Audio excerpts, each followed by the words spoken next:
Urban legends that turned out to be true.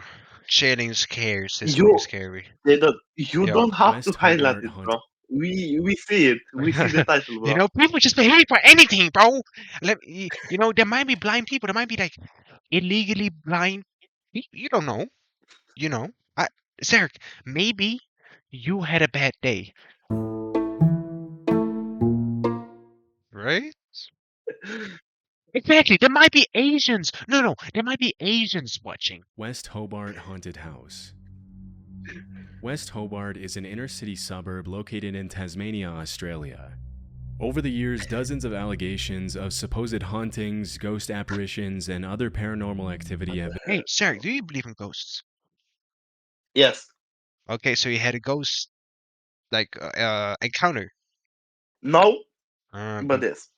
no, but yes, okay. Because the way you said yes, that was a confident yes. So that's scary. Made by tourists and residents of West Hobart. And it's honestly not too hard to see why, as West Hobart is a pretty old town with a generally creepy vibe. Dog. As is usually the case, most of these stories have either What's up? Never mind. I zoomed in and I thought it was you, bro. turned Thank out you. to be fake, Okay. or the people making the allegations didn't have enough evidence to support their claims, which makes it almost entirely likely that they're hoaxes. But as it turns out, at least one of these stories actually has some amount of truth to it. Back in the late 80s and mid 90s, rumors started spreading of a house in West Hobart that was apparently so haunted it drove its residents insane. At first, They the don't live rumors your created a house, bro? huge buzz all You live here? I live here. over town, with the locals doing everything possible to stay far away You from the got alleged ghost haunted buddies? house. It Yeah. wasn't until months later that the authorities That's got right. involved and finally got a clear picture of the situation. Yo, that place is so haunted. Police is getting involved. While it was true that the house's residents appeared to be going insane, it didn't have anything to do with paranormal activity, but with the fact that a datura vine had been growing through the trees directly above the home and dropping leaves into the family's rainwater tank. For a long time, the family had been inadvertently consuming microdoses of the plant every single day, which made them slowly but surely start to lose their sanity as they sank further and further into delirium. Golly. In case Dang. you've never heard of it, datura is a species of plant within the nightshade family, also known as Jimson weed, the devil's weed, or devil's trumpet, and you'll see why in a second. Even though the plant itself looks pretty harmless, it's known for having extremely powerful hallucinogenic properties, which is why it was used for centuries by Native American tribes in coming of age Golly. rituals Wait, and there has to be like the strongest weed ever, right? Like, I don't smoke, but like the plant itself being like hallucinatory. Imagine smoking it, bro. Think about it now, Tarek. Why did you What's up? why are you so interested about this? Hmm? No, hear me out though. also used datura as a painkiller in certain rituals, namely in ritual sacrifices, and it's also commonly used as an ingredient in the ritual of zombification in the Haitian voodoo religion, where it's referred to as the devil's cucumber. As you can probably tell by now, datura isn't your typical recreative hallucinogen, and there's a reason why it's really only ever used in hardcore spiritual rituals and ceremonies, and sometimes by naive people who have no idea what they're getting What the themselves hell, into. bro? In low to medium doses, datura causes extremely distressing, delirious experiences, and in higher doses, it can lead to paralysis and even death. Nowadays, datura is recognized by most tribes as a highly toxic and dangerous plant, and have understandably stopped using it. That's pretty strong. Before we move on, I wanted to take a minute to talk about war. No, Sarek. I know you left this game. No, no war thunder today. Okay. No. You can probably tell Why? what kind of tank this is. Yeah, it's a Russian. It's a Russian tank. Wow. Go back in War Thunder. I'm gonna tell you every nation. Go No. back. Go back. Go back. Go back. Okay, this is USA. If you were to somehow go back to the 70s and spend some time in Staten Island, it probably wouldn't take you long to hear about an urban legend of a man named Cropsy. As the story went, Cropsy was a serial kidnapper and Oh wait, that was already the first urban legend. I thought we were like just getting to the climax, but no, that was like okay, whatever. killer who Cropsy. lost his son and resorted to They stealing don't other people's guess children to how much. Guess how much hours they have in War Thunder.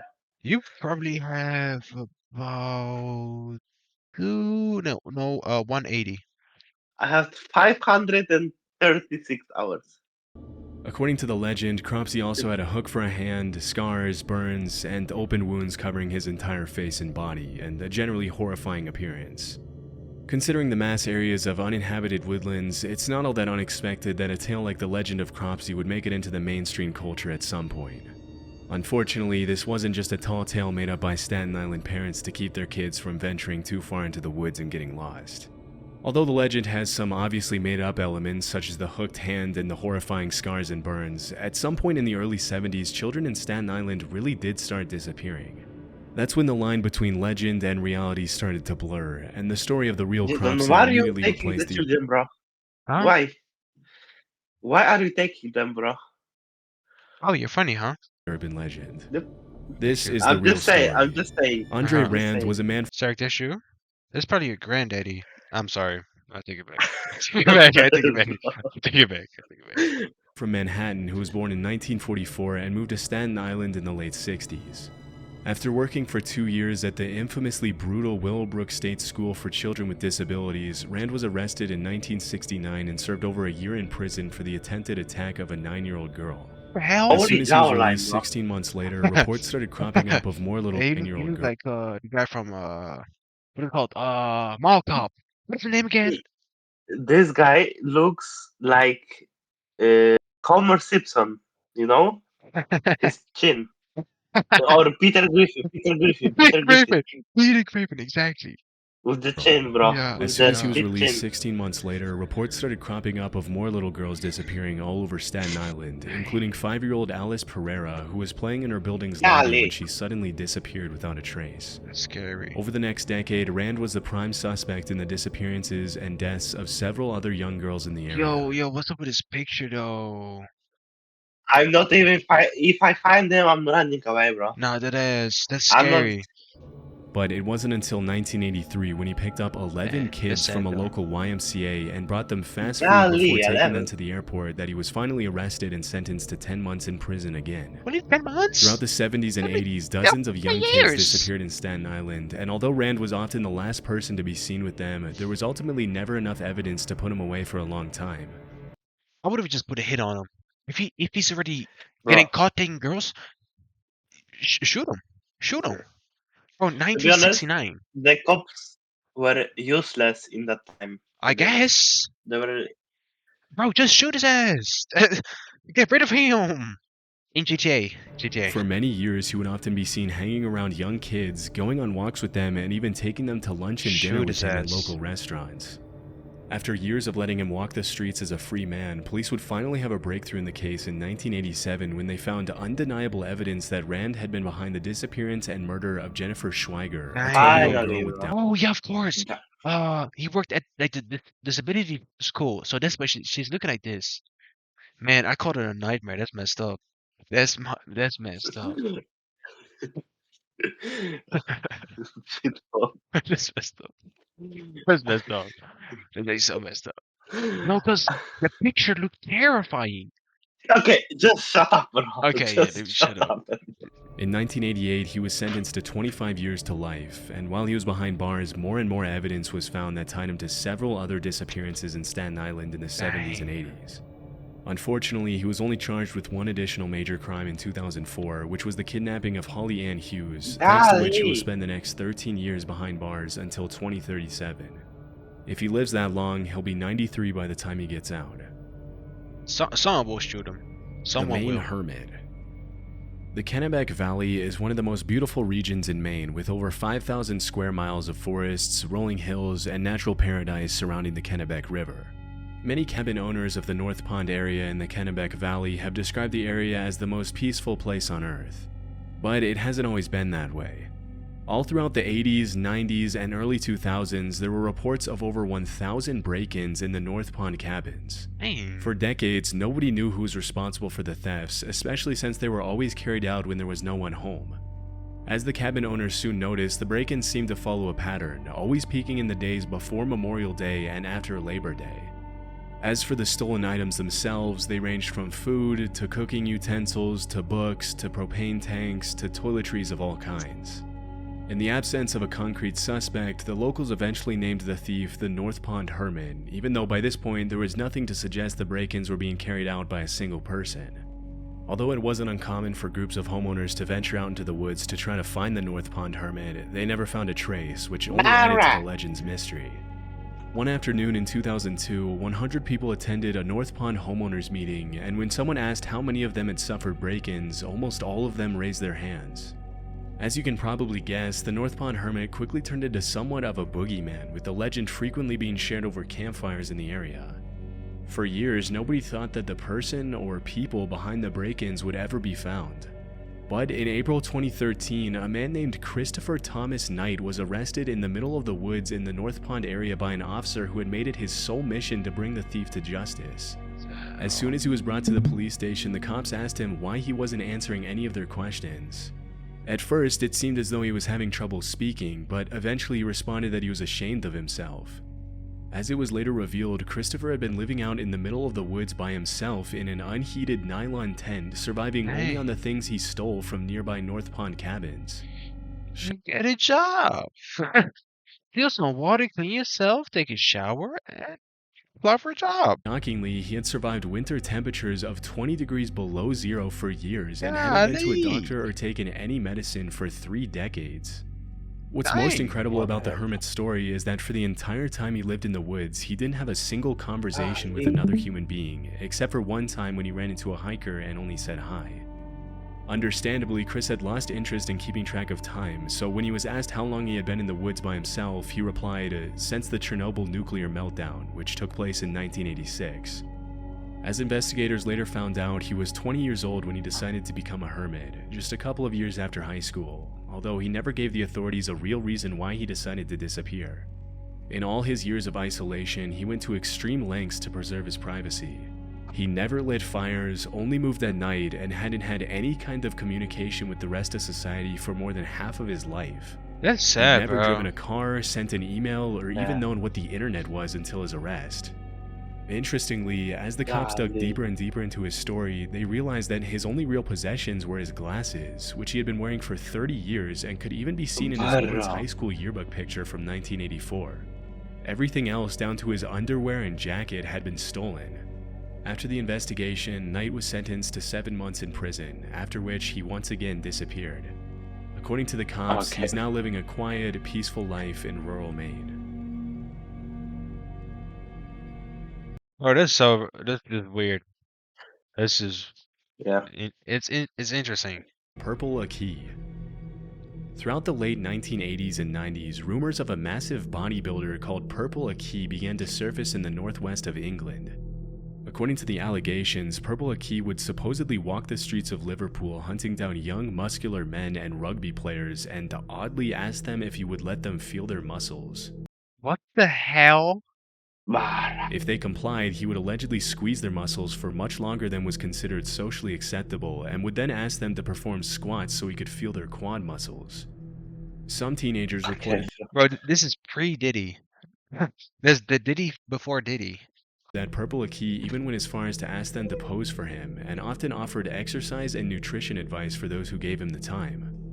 Because the rumors were so incredibly ridiculous, nobody really took them too seriously at first, and eventually the story of Purple Aki turned into an urban legend with crazy details being gradually added to the tale, including one where Purple Aki would allegedly swallow teenagers whole if they let him feel their muscles.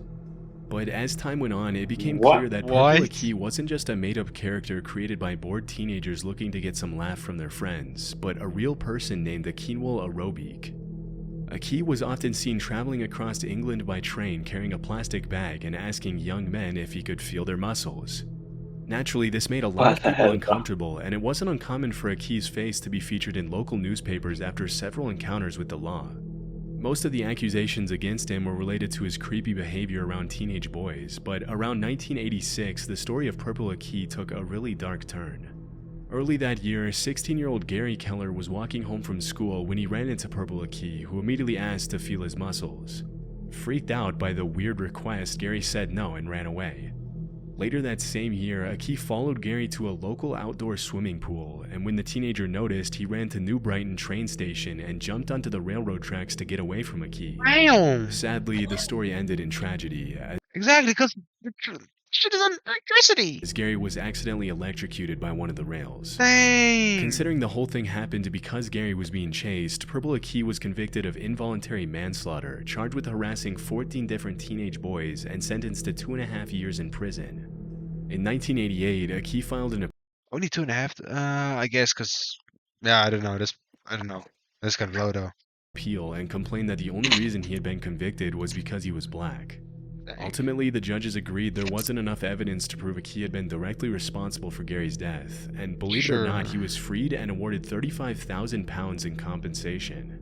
Between 1988 and 2006, Aki went in and out of jail for failing to resist his compulsion to touch, feel, and measure other people's muscles. So And in weird. 2003, he was arrested for an additional 15 charges of harassment and witness intimidation, for which he was sentenced to 6 years in prison. Just like any other predator, he was also forbidden from waiting outside schools in the area. A What? few months later, he was jailed for 15 get months banned for from getting up to doing the that? same He's antics. popular though. Yeah. What the hell? Upon his God, release, he was once again arrested a few weeks later in 2010 and then again in 2015. After his latest release, he reportedly moved to Leeds, where rumors started cropping up that he had passed away during the pandemic. However, those rumors were put to rest when videos started surfacing in 2023 of Aki walking the streets of Leeds asking random dudes to, you guessed it, feel their muscles. As of today, Purple Aki is alive and well, and will probably continue in his same behavior with or without permission for many years to come. Bro, that's so weird. Le Loyen.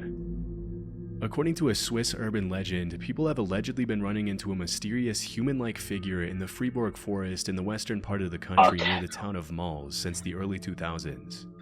Based on the Man. dozens of allegations that surfaced over the years, the figure has been described as being around 6 feet tall and always wearing a vintage-looking gas mask covering his entire face, a boiler suit, and a cloak. Human figure. It's just a. Most people who Just a supposedly man. ran into the figure reported he or she was completely harmless, but this didn't make the encounters any less terrifying, and it wasn't uncommon for people to report the figure to the police when their children reported feeling scared.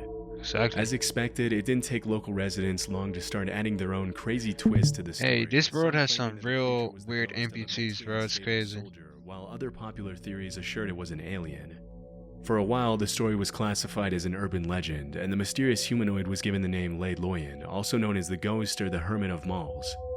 Throughout the early 2000s, Le Loyen was mostly the subject of local oral legend because there was no real evidence to support its existence. But in 2013, the story gained international attention when the Swiss/French newspaper Le Matin published the first ever photograph of Le Loyen, which was sent in by a hiker. After the photograph was published, there was no turning back, as people from all over the country started to make trips to the woods outside Mals for a chance to catch a glimpse of Le Loyen.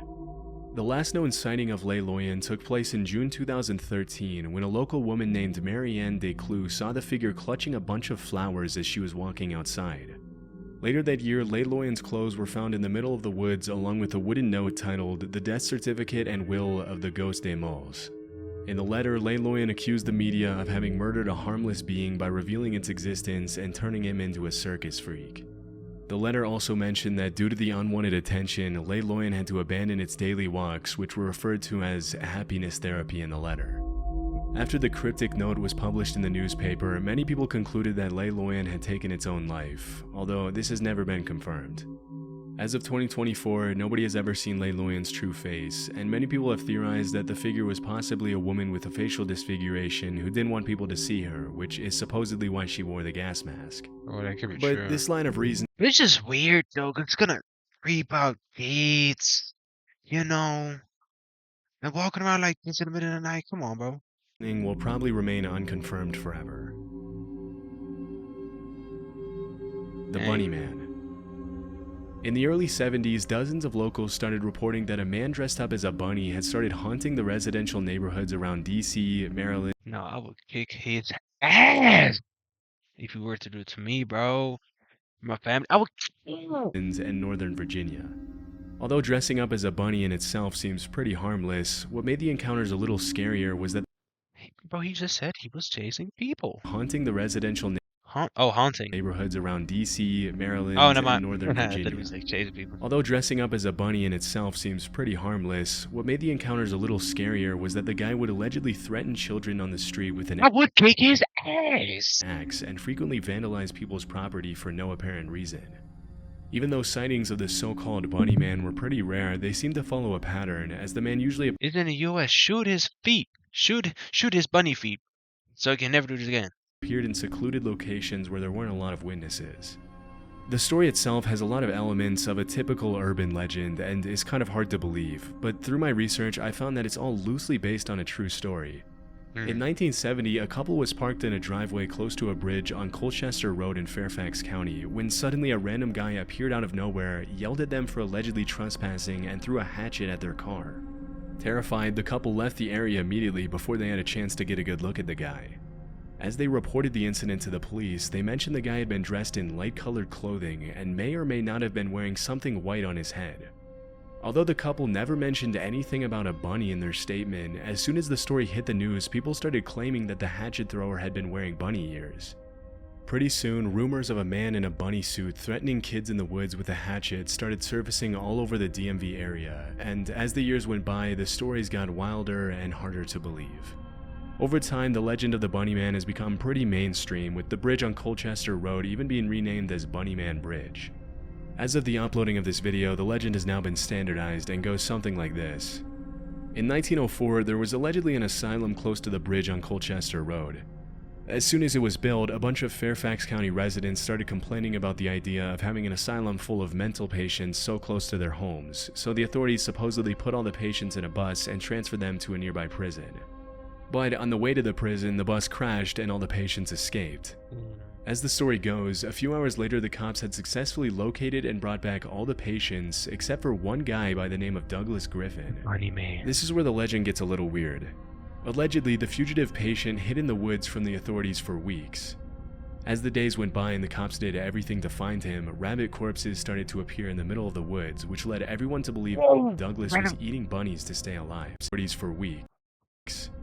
As the days went by and the cops did everything to find him, rabbit corpses Oh, rabbit corpses. I thought he said random corpses. started to appear in the middle of the woods, which led everyone to believe Douglas was eating bunnies to stay alive. Then, one Halloween night, a group of kids were hanging out near the bridge on Colchester Road when they suddenly saw a blue orb flashing in midair. A second later, they were all strung up like bunnies hanging from the bridge. As the legend goes, if you go to Bunny Man Bridge on Halloween night at midnight, the same thing will happen to you.